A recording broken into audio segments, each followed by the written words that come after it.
الرحيم اللهم كل وليك حجة ابن الحسن صلواتك عليه وعلى آله في هذه الساعة وفي كل ساعة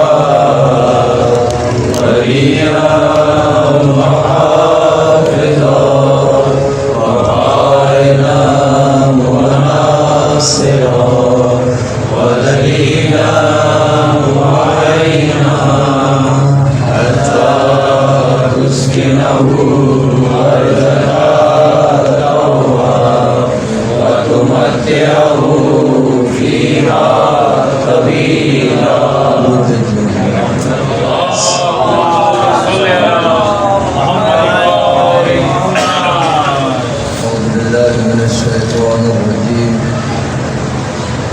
بسم الله الرحمن الرحيم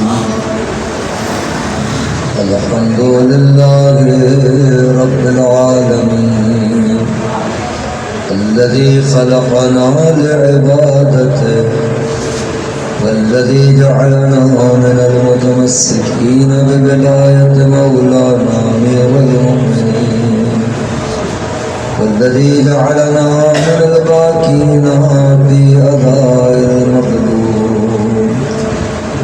الحمد لله الذي جعلنا من المنتظرين لظهور حجته. ثم الصلاة والسلام على أشرف الأنبياء والمرسلين حبيب إله العالمين الذي سمي في السماء بأحمد وفي الأرضين بأبي القاسم محمد.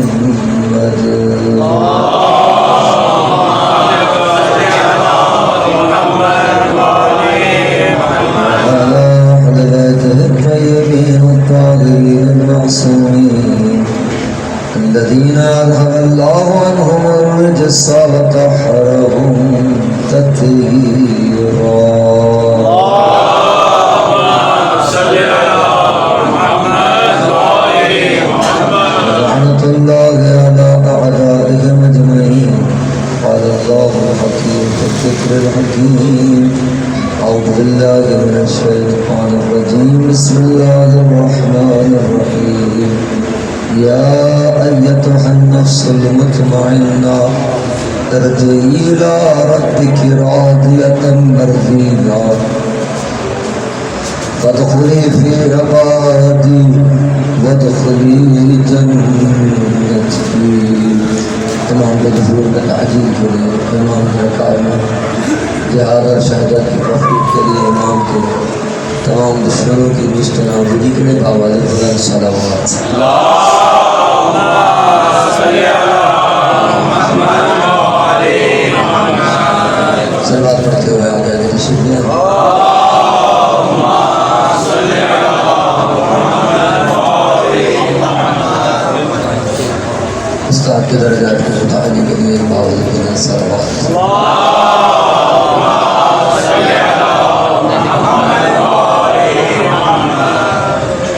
بزرگان محترم اور برادران عزیز، سورہ والفجر کی آخری آیات کے سلسلے سے گفتگو کا سلسلہ جاری تھا. اس سال کے آخری منزل ارشاد رب العزت ہوا. بسم اللہ الرحمن الرحیم یا ایتھا النفس المطمئنہ، اے نفس مطمئن، ارجعی الی ربک راضیۃ مرضیہ، اپنے پروردگار کی جانب لوٹ آ کہ تو اپنے پروردگار سے راضی اور تیرا پروردگار تجھ سے راضی ہے.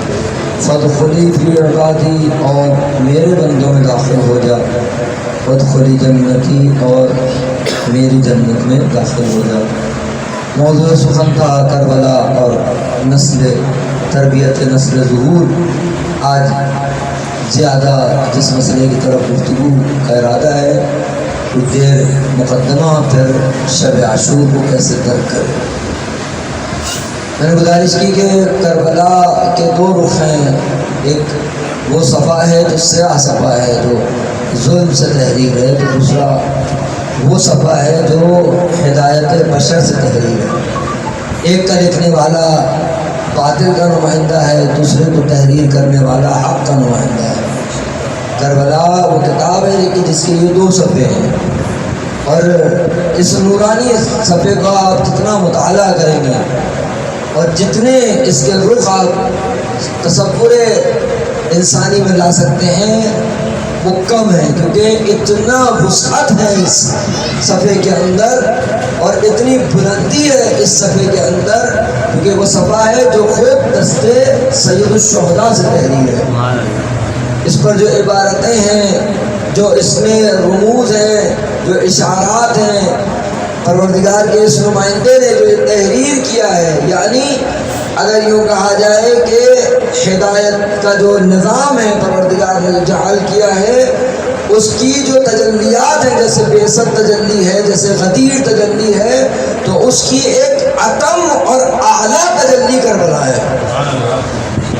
باقاعدہ پروردگار کی تجلیات، چار بڑی تجلیات ہیں، بعثت ہے، غدیر ہے، کربلا ہے، اور آخری تجلی ظہور حضرت ہے۔ اگر نظام ہدایت کو ان چار حصوں میں دیکھا جائے تو یہی چار حصے ہیں۔ تو وہ جو بعثت تھی اس کو پروردگار نے اپنی منت اور احسان سے ثابت کیا، غدیر کو اکمال دین کے عنوان سے ثابت کیا، پھر پروردگار نے اس کربلا کا جو نظام ہے اس کو میں نے گزارش کی، اس کو ماقبل کے لیے بھی ضامن قرار دیا اور مابعد کے لیے بھی ضامن قرار دیا۔ ماقبل نظام ہدایت کی بھی ضمانت لیے ہوئے کربلا، اور مابعد کربلا تا قیام قیامت خود ایک موضوع ہے کہ ظہور کے اندر کربلا کا نقش، کیونکہ کوتاہ نظر لوگ ہوتے ہیں جو کربلا کو ایک خاص وقت میں محدود کرتے ہیں۔ کربلا کو محدود کیا ہی نہیں جا سکتا۔ کربلا اپنے ماضی کو بھی لیے ہوئے ہے، اپنے حال کو بھی لیے ہوئے، اپنے مستقبل کو لیے ہوئے ہے، کیونکہ فعل امامت ہے، پہلے امامت ہے، اور پروردگار کی اس امامت کی جو اپنی محنت کا کمال ہے وہ کربلا میں نظر آیا۔ ایسا نہیں ہے کہ جناب پنجتن پاک علیہ السلام جنہوں نے یہ تربیت کیے ہیں، یہ لوگ جو کربلا میں امام حسین علیہ السلام کی رکاب میں شامل ہیں، تو رکاب میں کیا شامل ہونا تھا، کیا مراد ہے، گزارش کی کہ امام کا ہم سفر ہونا اور ہے، امام کا ہم رکاب ہونا اور ہے، تو الگ الگ معنی ہے ہم سفر کا ہونا اور ہم رکاب کا ہونا۔ اور امام نے یہی مطالبہ کیا تھا، فَلْيَرْحَلْ مَعْنَا، ہماری رکاب میں آ جاؤ، ہماری رکاب میں آ جاؤ۔ ہم نے وہ تقاضا نہیں کیا تھا کہ ہمارے ساتھ چلو سفر کرو، کل بھی میں نے اس کی طرف اشارہ کیا، نئے دوستوں کے لیے دوبارہ کہوں کہ ہم سفر وہ ہوتا ہے جس کے لیے یہ امکان ہوتا ہے کہ درمیان راہ میں اپنے ہم سفر کا ساتھ چھوڑ دیں۔ امام نے وہ لفظ استعمال نہیں کیا ہے، اور عمومی اعلان کیا ہے سید الشہداء نے، من کان باذلا فینا محجته فلیرحل معنا، جو بھی اپنے طرف سے بذل یعنی خرچ بلا عوض کرنا چاہتا ہے ہماری راہ میں، وہ بھی خون جگر، وہ ہماری رکاب میں آ جائے۔ ظاہر جو امامت کو نہیں سمجھتے، جو امامت کو نہیں جانتے، وہ سمجھتے کہ یہ سید الشہداء اپنے زمانے کے لیے کہہ رہے ہیں، ایسا نہیں ہے۔ یہ سید الشہداء جو کہہ رہے ہیں یہی امام سجاد کہہ رہے ہیں، یہی امام باقر علیہ السلام کہہ رہے ہیں، اور یہی صاحب العصر کہہ رہے ہیں۔ اس تک لانا ہے اس کو، کربلا کو۔ یہ نظریہ صحیح نہیں ہے کہ کربلا جو ہے وہ بس وہاں ایک خاص ایریا میں، اس کو آگے آپ ایکسٹینشن نہیں دے سکتے۔ یہاں تک کہنے والا کہہ رہا ہے کہ کلو ارض کربلا کا معنی صحیح نہیں ہے۔ کلو ارض کربلا، کلو یوم عاشورہ کا آپ نے معنی سمجھا نہیں ہے۔ جو امامت کو محدود کرے اس کو آپ کیا کہتے ہیں؟ جو فعل امامت کو محدود کرے اسے آپ کیا کہتے ہیں؟ کلو ارض کربلا کا کوئی یہ معنی کرتا ہے کہ جو زمین ہے اس کی جو ظاہری نسبت ہے وہ وہی ہے، یعنی یہ جو مٹی باہر پڑی ہے اس کو اٹھائیں ہم اس کو کھا کے شفا کہتے ہیں؟ کوئی ہے اس کا قائل؟ کوئی ہے اس کا قائل؟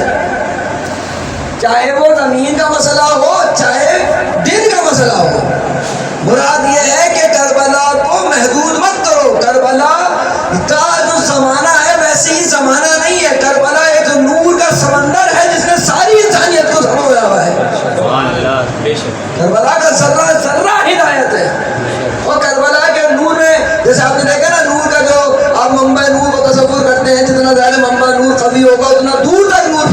پہنچائے گا.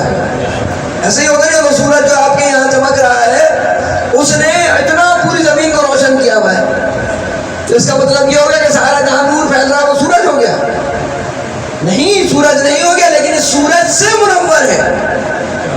دنیا کے جتنے انقلاب آ چکے ہیں، جتنے انقلاب ہو چکے ہیں بلا مبالغہ، چاہے وہ باطل انقلاب کیوں نہ ہو اور باطل مطالبہ کیوں نہ ہو، حق کی تو بات اپنی جگہ، اگر اس کے اندر کچھ تحرک ہے تو کربلا کی وجہ سے ہے. دھوکہ دینا اپنی جگہ ہے. لوگوں کو کھڑا ہی نہیں کیا جا سکتا اگر کربلا کی تحریک کی اس میں کچھ نہ ہمیں مس کی جائے، چاہے وہ دستکاری ہو چاہے حقیقت ہو. کربلا امام رسول اللہ نے فرمایا ان لقتل الحسین حرارہ فی قلوب المؤمنین لا تبرد ابدا. تو اس کا مطلب یہ ہوا کہ امام رسول اللہ فرما رہے ہیں کہ مومن کے قلب میں کیا شہادت امام حسین کی حرارت ہے.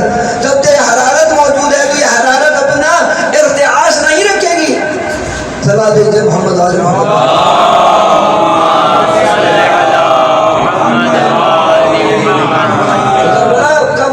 نورانی صفحہ اس کا مطالعہ کرنا چاہیے، اس میں بحث کرنی چاہیے، اسے تحقیق کرنی چاہیے، اسے سمجھنا چاہیے.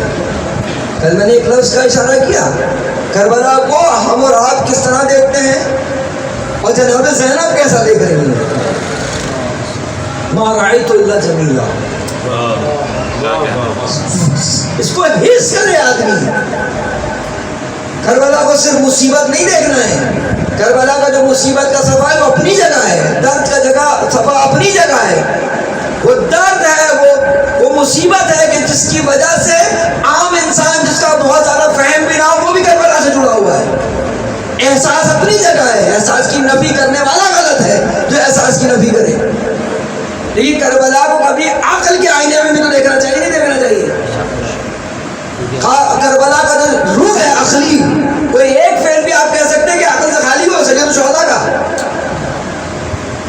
امام حسین علیہ السلام کے جتنے اقدامات ہیں کسی مرحلے پہ ہو سکتا ہے. جہاں احساس کو لیے ہوئے کربلا ویسے ہی عقل کو لیے ہوئے. کوئی ایک فعل ایسا نہیں ہے جو عقل سے کسی بھی صورت پہ کہنا بھی صحیح نہیں ہے کہ اس کو آپ کہیں بھی اس بات کو. امامت کا فعل ہے، امامت کا کام ہے، امامت کا قول ہے. جو سفا جو کربلا جو لکھا ہے سید الشہداء نے، اس کو طرح دیکھیے کتنی عقلانیت ہے کربلا کے اندر. عین عقلانیت ہے کربلا میں، عین عقل ہے، عین عقل ہے کربلا. چاہے وہ بیٹے کا قربان کرنا ہو، چاہے وہ بھائی کا قربان کرنا ہو، چاہے ناموس کا قربان کرنا ہو، کوئی مرحلہ ہو، عین عقل ہے. کسے کہتے ہیں عقل؟ آنسو نے کیا کہا؟ العقل ما عبد به الرحمن. عقل کیا ہے؟ عقل اسے کہتے ہیں کہ جس کے ذریعے سے رحمان کی عبادت کی جائے. وقت سے بابل جنان، جس کے ذریعے سے جنت کو اکتساب کیا جائے. اس تعریف کے مطابق ایک فعل کربلا کا دکھائیے کہ عقل کے ذریعے سے اگر عبادت کی، رحمان کی عبادت نہ کی گئی ہو، اکتساب جنان نہ ہوا ہو. جو مسئلہ ہے کس لیے؟ عبودیت پروردگار. جو مسئلہ ہے مصیبت کا، مشکل کا، اس کو من اللہ تعالیٰ سمجھ رہے ہیں. ایک مسئلہ دوسرا اہداف کے ساتھ لے کے چل رہے ہیں کربلا کو. کربلا کو بغیر ہدف کے تھوڑی ہے کہ کربلا کو کوئی ہدف نہیں ہے، کربلا کو کوئی سبب نہیں ہے. یہ ممکن ہے کہ فعل امامت حرکت کرے، امامت موومنٹ کرے، امام آگے بڑھے، کسی انقلاب کے علم کو بلند کرے، اس کا کوئی ہدف نہ ہو، اس کا کوئی سبب نہ ہو سکتا ہے. یہ ممکن ہے کہ امامت کے لیے امامت نے پورے ایک منظر پر، ایک قدم پر اپنے حکمت کو بیان کیا ہے. میں کیوں نہیں کر رہا ہوں؟ انی اریدو، کیا کہا امام نے؟ اریدو ان امر بالمعروف وانہی عن المنکر. حسین ابن علی نے کہا کہ میں چاہتا ہوں امر بالمعروف کروں، نہی عن المنکر کروں. ہم تو بچے نہیں، ہم یہ دو مسئلے ایسے بالکل سادے سے بالکل.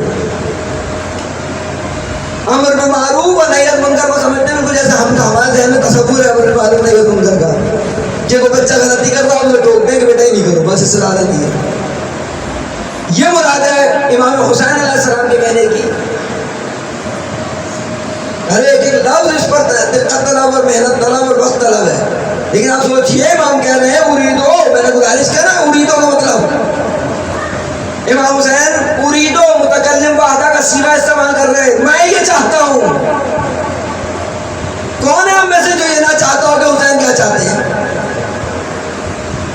یعنی ہر وہ شخص جو رسول اللہ نے فرمایا کہ حسین کے قتل کی حرارت ہر مومن کے قلب میں گرم ہے، حرارت موجود ہے اور کبھی ٹھنڈی ہونے والی ہے. امام ہر قلب کو اپنی طرف متوجہ کر رہے ہیں اریدو کہہ کے. میں چاہتا ہوں، کیا چاہتا ہوں؟ امر المعروف، معروف کا حکم کروں. حسین ابن علی کہہ رہے میں معروف کا حکم کرنا چاہتا ہوں. اب ظاہر بہت تفصیل ہے، اس کے اندر جانا بھی نہیں ہے، لیکن ایک بات تو ہے نا، کجی تو ہے نا، کچھ انحراف تو ہے نا جو ہوا ہے. اب انحراف سمجھ لیں، خود بخود سمجھ میں آ جائے گا امام کہاں لانا چاہتے ہیں. کسی نقطے سے انحراف ہو گیا نا، کوئی تو نقطہ ہے نا جو منحرف ہو گیا ہے کہ جس کی طرف دوبارہ امام حسین علیہ السلام لانا چاہتے ہیں. وہ کون سا انحراف ہے؟ وہ کون سا اختلاف ہے جو امت میں پیدا ہوا ہے کہ جس کی طرف امام حسین دوبارہ لانا چاہتے ہیں؟ میں نہیں پڑھنا چاہتا بہت لمبی بحث میں، اتنا ضرور پتہ ہے امام حسین صلی اللہ علیہ وسلم اسی ارید ان امر بالمعروف انہی عن المنکر، میں چاہتا ہوں کہ معروف کی طرف حکم کروں اور برائی سے روکوں. یہ کہنا چاہ رہے ہیں کہ یہ ترک ہو گئی ہے سنت سے. فروع دین میں سے ایک واجب ہے کہ نہیں نماز کی طرح؟ یہ بھی یہ تصور ہے ذہنوں میں کہ یہ واجب ہے نماز کی طرح. بالخصوص ان لوگوں کے لیے جو نماز کو پابندی سے ادا کرتے ہیں، جو زکوٰۃ کو پابندی سے ادا کرتے ہیں، جو حج آ جائے تو حج کو واجب سمجھ کے ادا کرتے ہیں. ان کے ذہنوں میں یہ تصور ہے کہ امر بالمعروف و نہی عن المنکر واجب ہے. یہاں تک لائے معاشرے کو ہم. اب ہوتا ہے جتنے معاشرے کی مشکلات آپ فرض کر سکتے ہیں، جو انحراف سمجھ سکتے ہیں، اسی واجب کے ترک کی وجہ سے ہے. معاشرے میں، سوسائٹی میں جہاں چلے جائیں پریشان سب ہیں، چھوٹے سے مسئلے سے لے کے بڑے سے مسئلے تک. کوئی چھوٹا مسئلہ سلوات بھیج دیجیے محمد،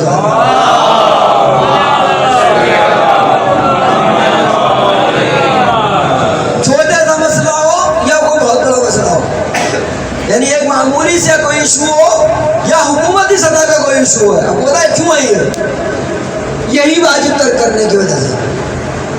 تیار ہے ہم؟ دو صورت ہوتی ہیں، کہ کسی کو برائی کو دیکھتے ہیں، پہلا مرحلے میں انسان کہتا ہے مجھ سے کیا مطلب ہے اس سے، اور اگر اس کا قائل ہے کہ میرا کوئی مطلب ہے مجھ سے نہیں ہو سکتا ہے، اس کو روکو تو کہتا ہے تم سے کیا مطلب ہے. یہ کہتا ہے مجھ سے کیا مطلب ہے، اس کو روکو تو کہتا ہے تم سے کیا مطلب ہے. اس کا مطلب یہ کہ فرد جو ہے نا وہ تنہا معاشرے میں رہنا چاہتا ہے، رہ سکتا ہے. یا معاشرے کا مطلب یہ ہوتا ہے، اجتماع کا مطلب یہ ہوتا ہے سب آپس میں کنیکٹڈ ہے. مثال میں دیکھ چکا، آپس میں کنیکٹڈ ہونے کا مطلب یہ کہ ایک آدمی میں برائی صلاحیت کرے گی، سب میں جائے گی خود بخود. مثال اس کی دی جاتی ہے نا، زلزلہ جب آتا ہے، جب زلزلہ آتا ہے تو زلزلے کی جو روایات میں جو لاجکس بیان ہوئی ہیں، علتیں بیان ہوئی ہیں، وہ کہتے ہیں کہ زمین پہ گناہ زیادہ ہوتا ہے تو زلزلہ آ جاتا ہے. اب وہ زلزلہ آیا، اس زلزلے میں مثلاً کوئی آقا بہجت جیسا آدمی بھی زلزلے میں چلا گیا. اس کو حل کر لیں گے ہم مسئلے کو. میں نہیں کہہ رہا کہ یہاں اس شخص کا مثال میں نے آپ کے ذہن میں اس لیے دی کہ یہاں صلاحیت کا مسئلہ ہے نہیں ہے. یہ سادی مثال تو میں دے چکا ہوں، دوبارہ دوں نئے دوستوں کے لیے. کشتی والی جو دی جاتی ہے، سراغ کر رہا کرنے دیجیے اس کو. اچھا لگے جب آپ کشتی سے باہر کھڑے ہو تو بہت مزہ آ رہا ہوگا آپ کو دیکھنے میں. کشتی سے باہر نکل جائے کوئی ایشو نہیں ہے، ایک نہیں 5 سراغ کرے، 1000 نہیں 10,000 آدمی سے کشتی سمیت ٹوٹ جائے، آپ کو فکر ہی نہیں ہے، مجھے فکر ہی نہیں ہے. شہید باقر صدر فرماتے ہیں میں نے ایک مسئلے کی طرف مجھے توجہ ہوئی، کئی دن تک مجھے روح میری بے چین رہی. شہید باقر صدر وہ فرماتے ہیں مجھے صرف اس طرح توجہ ہوئی کہ ایک مسئلہ ہوا ہمارے شہر کے اندر، کوئی مسئلہ ہوا، وہ قتل ہوا، اس کی خبر میرے کان میں پڑی، مجھے افسوس ہوا، ہونا بھی چاہیے. کہا لیکن مجھے پتا ہے کس چیز کا افسوس ہوا. میں نے کہا کہ جتنا مجھے اس محلے کے آدمی کے قتل کا افسوس ہوا ہے، اتنا ہی دوسرے علاقے کے آدمی کے قتل کا افسوس کیوں نہیں ہوتا.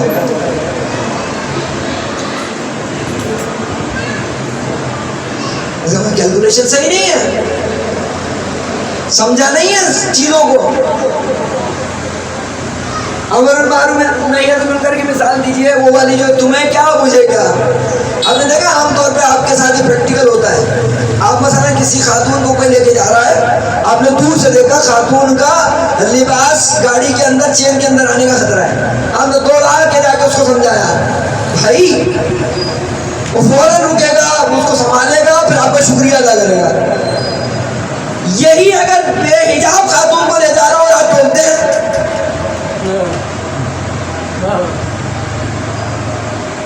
پھر کیا ہوگا؟ آپ اس کے جھگڑے سے ڈر رہے ہیں، وہ اپنی بے حیائی سے نہیں ڈر رہا. ہوگا نہیں ہوگا؟ یہ کر کے دیکھیے. لیکن سب مل کے کرنا شروع کریں گے تو مسئلہ آسان ہو جائے گا. ابھی مسئلہ یہ ہے، دیکھیں ابھی جعفر طیار کے اندر ماشاءاللہ لوگوں نے سب نے ہمت کر کے اسٹاپ لیا. ایک مشکل تھی، طریقے سے اس کو حل کرنے کی کوشش کی، سب نے مل کے کیا. حل ہوا کہ نہیں ہوا؟ یہ مسئلہ حل ہوا نہیں ہوا. حالانکہ اب بھی بہت سارے مجھ جیسے لوگ سے باتیں کرتے رہے. کم از کم ہماری ذمہ داری اتنی تو ہے کہ جن بچوں نے اس کام کو کیا ان کو جا کے اپریشیٹ کریں اور اس کو محفوظ کریں گے. خالی آج کی رات تک چلا. جب ہم اس مسئلے کو حل کر سکتے ہیں مل کر، تو اور کتنا کون سا مسئلہ جو حل نہیں کر سکتے مل کر. حسین ابن علی کیا سمجھاتے ہیں؟ اجتماع کی فکر کرو. اجتماع میں آنے والے انحراف تمہاری ذمہ داری ہے. اجتماع میں آنے والی جو اختلافات ہیں تمہاری ذمہ داری ہے. دو قسم کے لوگ ہیں، ایک وہ ہے جو اس مسئلے میں الجھتے ہیں، دوسرا کون ہے؟ بلکہ تین قسم کے، ایک باتیں بناتا ہے، تیسرا کون ہے جس کو پرواہ ہی نہیں ہے کیا ہو رہا سوسائٹی میں. یہ سوسائٹی کس کی ذمہ داری ہے؟ جس میں آپ اور ہم رہتے ہیں سب کے سب، کس کی ذمہ داری ہے؟ کیا سوسائٹی آفس کی ذمہ داری ہے؟ مولانا لوگوں نے کچھ کیا ہی نہیں، تنظیموں نے کچھ کیا ہی نہیں، سب نے، کسی نے کچھ نہیں کیا، میں نے سب کچھ کیا ہے. یہ ایشو حل کون کرے گا؟ جب سب مل کے کام کریں گے. امام علیہ السلام کیا کہہ رہے ہیں؟ میں چاہتا ہوں کہ انحراف کو ختم کروں. عبادتوں کا، امام فرماتے ہیں عبادتوں کو کوئی فائدہ نہیں ہے. یہ جو نماز اور روزہ اور حج و زکات جو اس زمانے میں آپ کہتے تھے، آپ نے کہا نا امام علیہ السلام احرام بدل کے نکلے کہ نہیں نکلے؟ آپ نے کہا حاجی نے پوچھا نہیں کہاں جا رہے ہیں. تو آج ہم بھی تو عبادات کیے جا رہے ہیں، ہم کب پوچھ رہے ہیں کہ کب آ رہے ہیں؟ کیا ہمارا حال خدا نہ خواستہ ہم حاجیوں کی طرح تو نہیں ہے جو حجت خدا سے یہ نہیں پوچھ رہے کہ آپ کب آ رہے ہیں، کیسے آ رہے ہیں.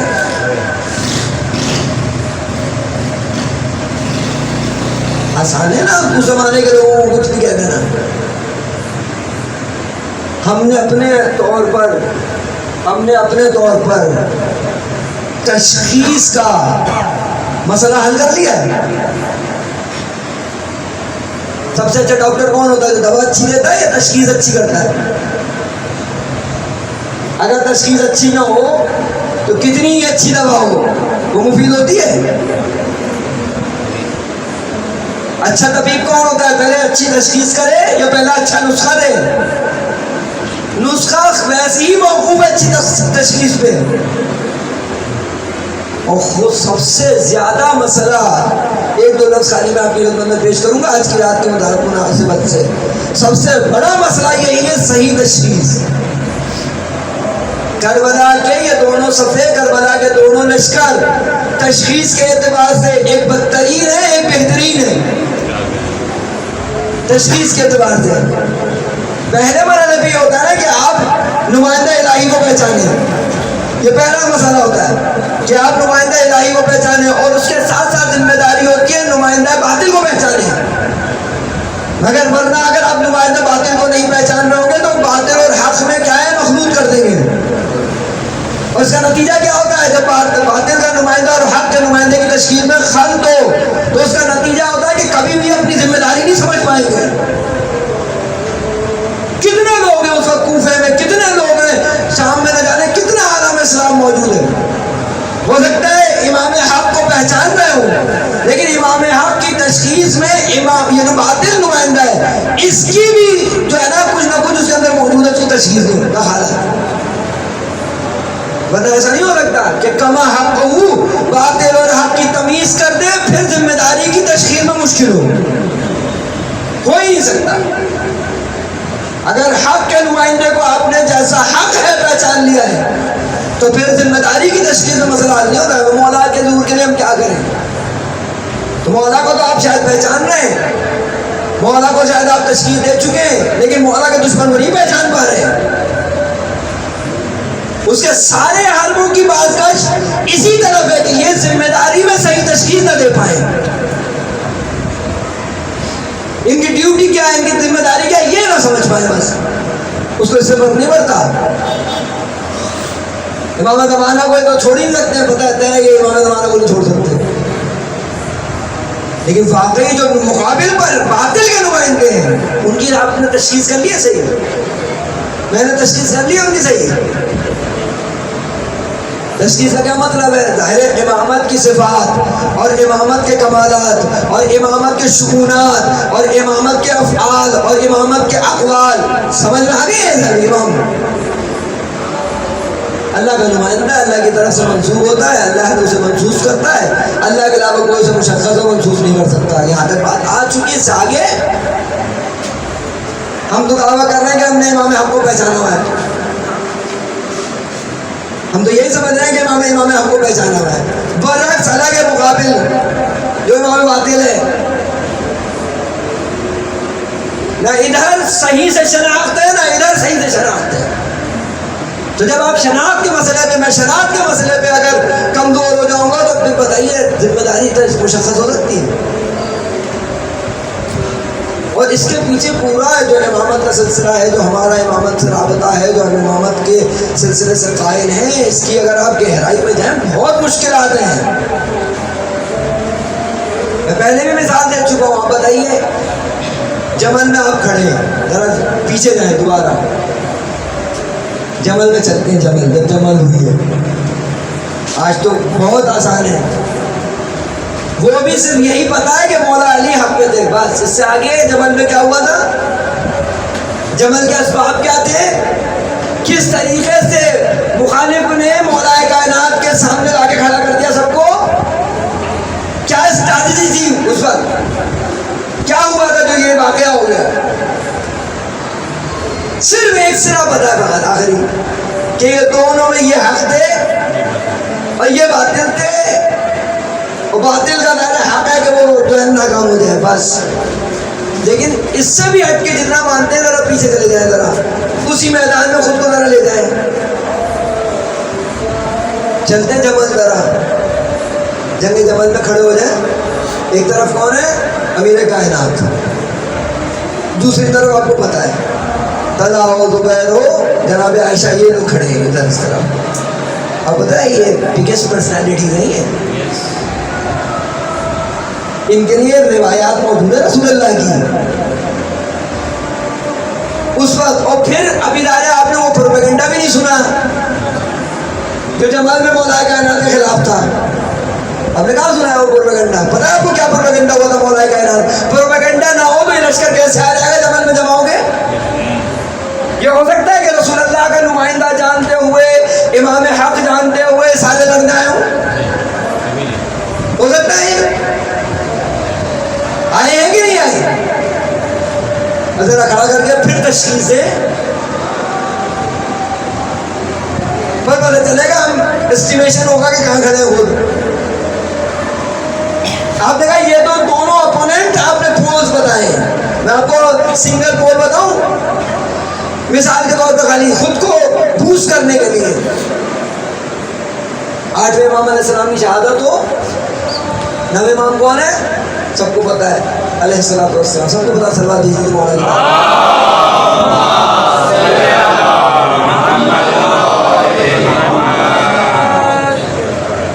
امام علیہ السلام ہے، امام جواد علیہ السلام، امام علیہ السلام کی شہادت ہو، امام علیہ السلام کی، میں وہاں کھڑا ہوں دروازے پہ، ایک دروازہ کھلے، 9 سال یا 6 سال کا سن ہے امام کا، شہادت امام رضا کا، یہ بچہ برآمد ہو، میں وہاں کھڑا ہوں، اور یہ بچہ آگے کہے میں تمہارا امام ہوں،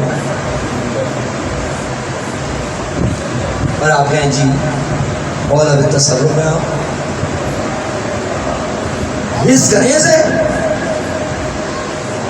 محسوس کریں کیا واقعی ایمان کی وہ کنڈیشن ہے، واقعی تمام آلودگی سے پاک ہے تشخیص کی طاقت،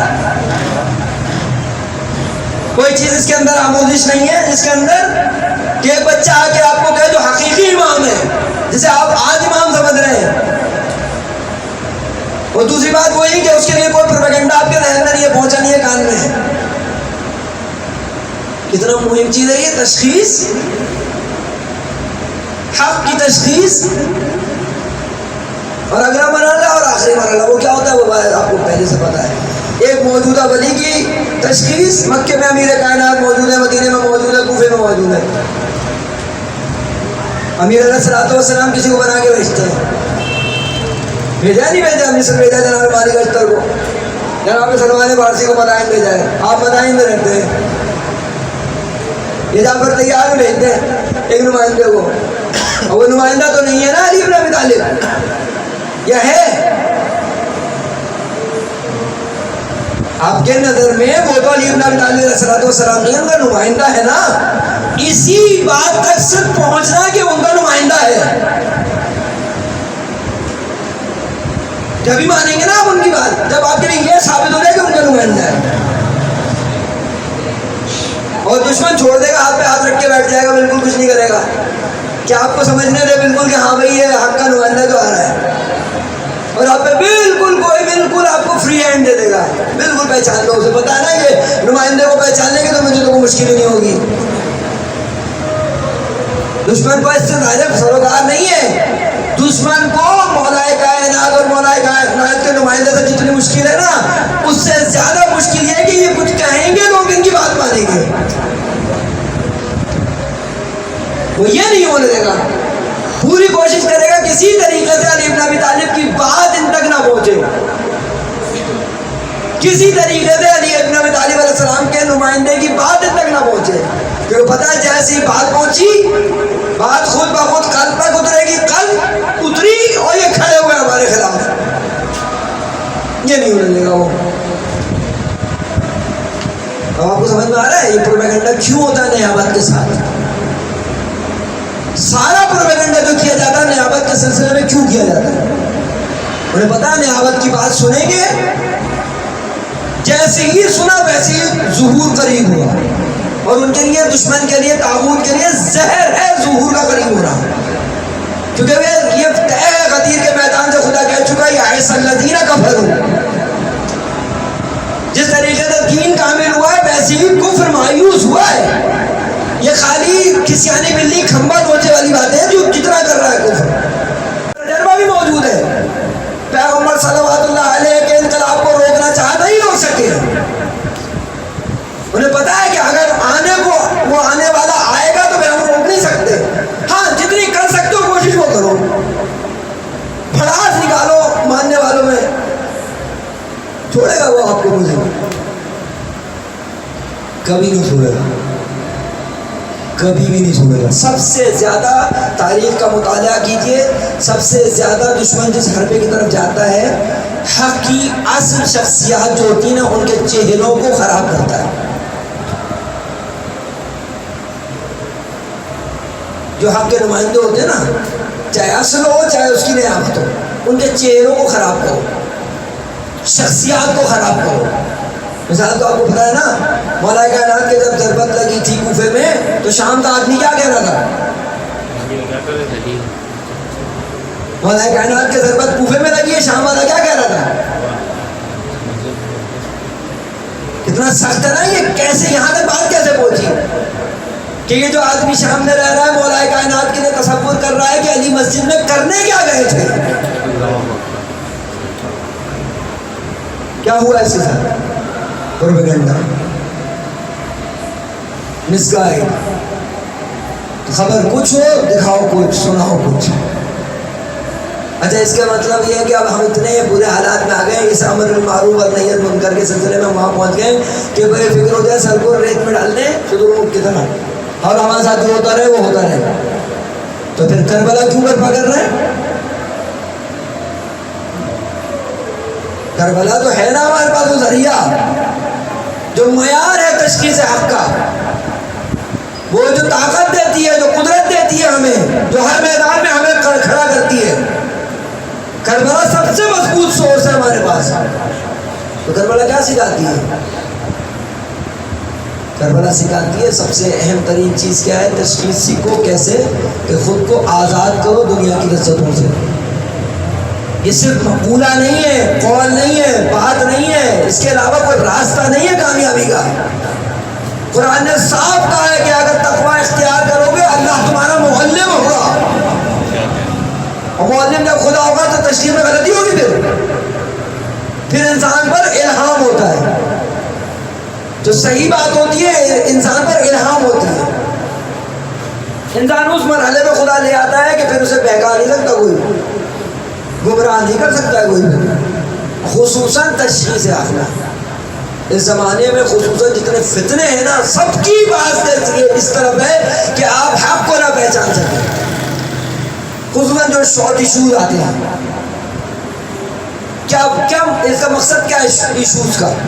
کوئی کچھ کہہ دیتا ہے، پورا معاشرہ اس پہ لگا رہتا ہے، ہفتے بھر اس پہ لگے رہے، اس کے بعد ایک نئی چیز کبھی ادھر سے آ رہی ہے، کبھی ادھر سے آ رہی ہے، کبھی کہیں سے آ رہی ہے، کبھی کہیں سے آ رہی ہے.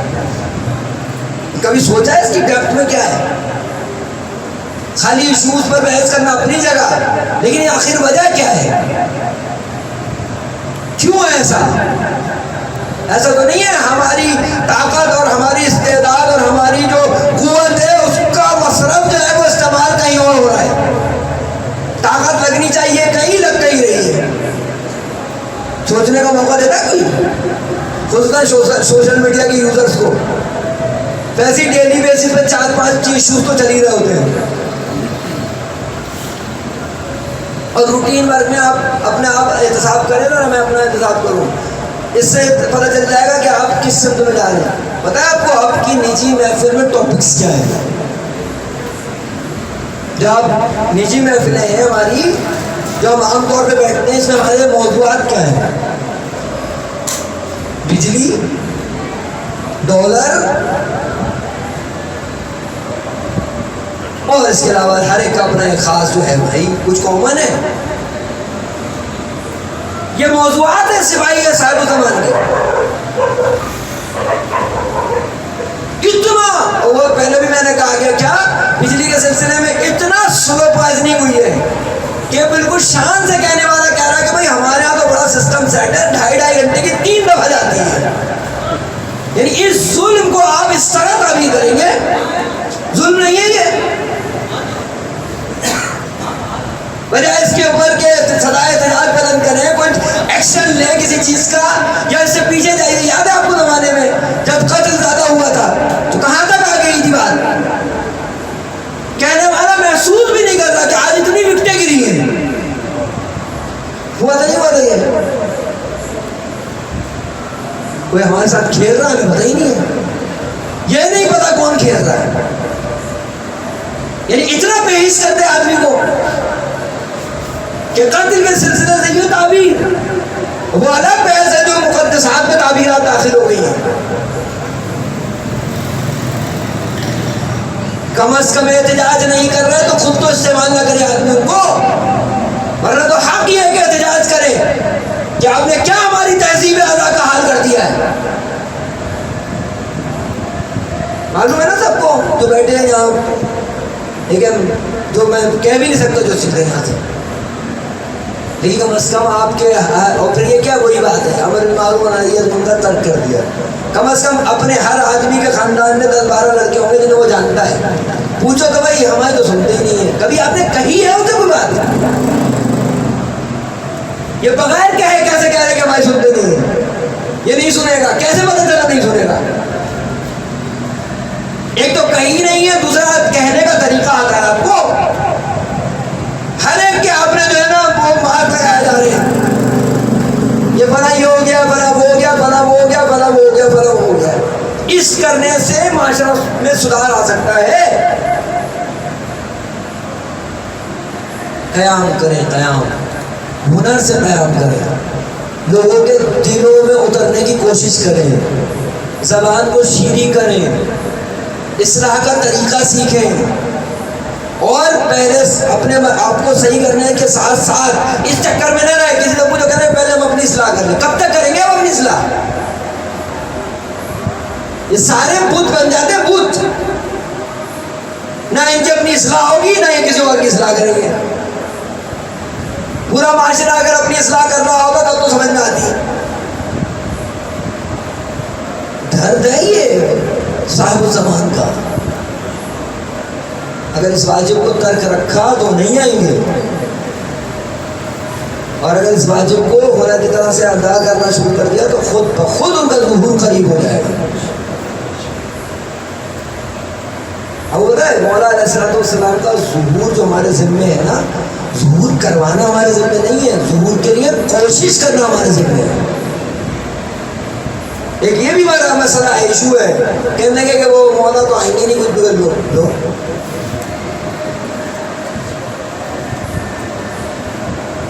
بالکل چھوڑے گا تیار, بولے مولا تو آئیں گے نہیں, انہیں پتہ ہے کہ نہیں آئیں گے. دوسرے نہیں ہے آپ کی ذمہ داری کہ وہ آئیں. آپ کی ذمہ داری ہے کہ ان کے آنے میں جو آپ کی ذمہ داری ہے وہ ادا کریں. یہ سارے وہ کانسیپشنز ہیں جو مس کانسیپشنز ہیں, جس کی وجہ جو گرے لگی ہوئی, جن کی وجہ سے آگے نہیں بڑھ پا رہے. ورنہ اب تک تو ظہور ہو جانا چاہیے تھا, ہو جانا چاہیے تھا ظہور حضرت. بس آخر یہ جو رات ہے نا, یہ رات کوئی معمولی رات نہیں ہے. شب قدر روایات میں ہے جس طریقے سے اصلی شب قدر تھی نا, وہی دہرائی جاتی ہے ہر سال. شب نیم شعبان جو اصلی شب نیم شعبان کی وہی ہوتی ہے جو دہرائی جاتی ہے. شب عرفہ وہی رات ہے جو دہرائی جاتی ہے. تو شب عاشور, شب عاشور بھی اسی طرح سے تازہ ہے جس طریقے سے 61 ہجری کی شب عاشور تھی. اس رات میں آپ اور ہم ہیں آج. یہ شب محاسبہ ہے. آپ محاسبہ کریں, میں محاسبہ کروں اپنا.